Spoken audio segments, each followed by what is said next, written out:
Hey guys, welcome back to BMW Blog and welcome to Villa d'Este once again. We've seen a lot of cars over these 2 days, including the new M4 CSL, the new 7 Series and i7, but there is another special project that I wanted to show you. This is the BMW iX Flow, was introduced at CES this year, and to learn more about the car, we have with us Stella Clarke, R&D engineer at BMW Group. We've spoken to her in January, but we're back here once again. So Stella, wanted to kind of go over the project one more time. Maybe Sure. some people haven't seen the previous video. Yeah, sure. World's first color-changing car, CES, Okay. January. Kyle did a great job showing this. Okay. And it's still going. This All is right. exactly the car we did at CES. So exactly the same prototype.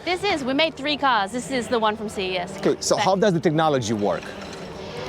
E-ink is the technology that's on here. Okay, E-ink is the color-changing layer that's here. sure. And it works by having actual color particles in the ink material that are charged and that react to charges on electrode layers that are on top and below the material. And Okay. because they're transparent electrode layers, you can see the color particles underneath. When black comes to the surface, you see that black. When white comes to the surface, you see white. Sure. And the new thing here was us making it flexible and 3D formable to fit on a car. Okay, what were some of the challenges behind this project? Because I'm assuming it Yeah. wasn't too easy to achieve at this full scale. Yeah, no, a lot of challenges. I guess first a bunch of just normal challenges when you come up with a new idea is convincing people, Okay. right? Because it's not so easy to see an ebook reader and kind of envision this kind of a thing. We needed iterations ourselves and a lot of prototyping to get there. But once we had the idea, the challenge was getting it 3D. Our cars are pretty 3D, much more than you think, so that itself was a challenge. And once we got it geometrically 3D, what we did influenced the resistance of the material, so it didn't switch like we wanted to. So it took us a while to get this kind of balance between flexibility and switchability. And we started with the hood because we thought this was one of the harder components. We got that working. It was a good moment. And then we knew, oh yeah, it's going to work. We can do the rest of the car. And that's how we did it. We did the hood. It took us months, and we burnt a lot of material that we learned how to do it. Okay. And then we went to the bumper, which turned out to be harder. And the rest of the car was copy-paste from then on. Understood. Are you able to change the colors through an app? Yeah. So you can actually use an app and pick Yeah. one color and just stick to that? Yep. That's actually the easiest thing to do, just Okay. to kind of write a program and put a loop on it and have it play effects like it's kind of doing now. I think a lot of the magic in this is when you combine it with a sensor, like a proximity sensor. Sure. When you come close to the car, it greets you. A sunlight sensor and a daylight today, you switch it white. I think that's a lot of the magic in there, and I'd love to play more with that. Gotcha. Is the technology capable of doing colors as well? I mean, this is a Yeah. color, but Yeah, it is. Yeah. And I know that's a lot of the comments we get. Okay.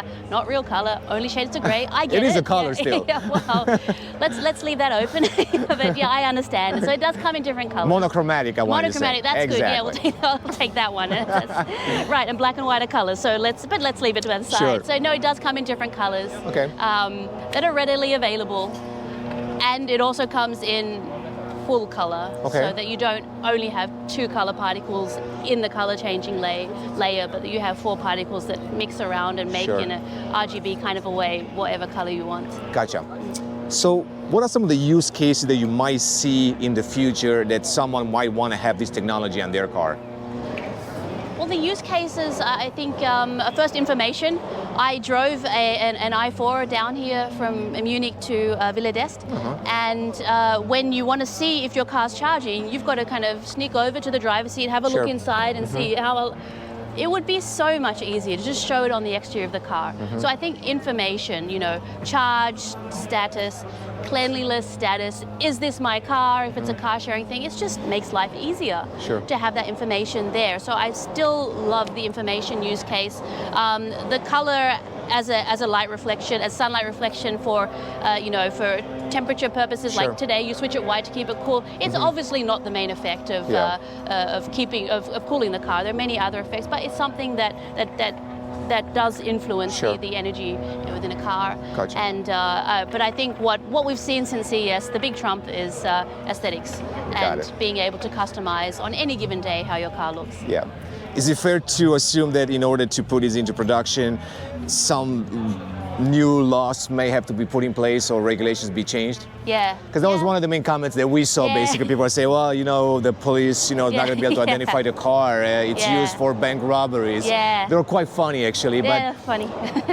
It will have to be some changes taking place in the law, basically, to make a car like this viable on the road. There'll probably have to be changes, but I think that happens with all innovations. That you know, you don't stop the innovation, say no, it doesn't fit our laws, but you know, you say, how can the world accommodate for this? And plus, it is too distracting while you're driving, especially something quite dynamic like this. But you know, you could decide on any given day, I want my car with racing stripes, bang, racing stripes, and then it's static the rest of the day and doesn't bother anybody. It will be just one thing, or you know, in certain areas of the car have information showing it's not distracting, it's only color change, it's not light. So I think there's a lot of potential for non-distracting and helpful use cases. Understood. And final question, were there any lessons learned and things that you wish you would have done differently, or maybe things that you could do differently right now? Efficiency could be one of them. No, efficiency is something that we've got a big tick in that box. It's still bistable. It still needs hardly any energy to change a color. So efficiency is a big tick in the box, and that stays. But we're learning with every single iteration. We made 3 cars, and you see it optically that it gets better with time. So we're learning, and I guess it would be too much in details to say exactly what they are. But yeah, we're learning a lot, and that's what prototyping does. Gotcha. Well, hopefully we see something new in the future, maybe on a different car, maybe a sports car would be quite interesting to see. So that'll be exciting. So Stella, thank you for your time. I really appreciate it. Good to see you once again, and glad we get a chance to see this car in this beautiful setting. And guys, thanks for watching, and stay tuned for more videos coming up.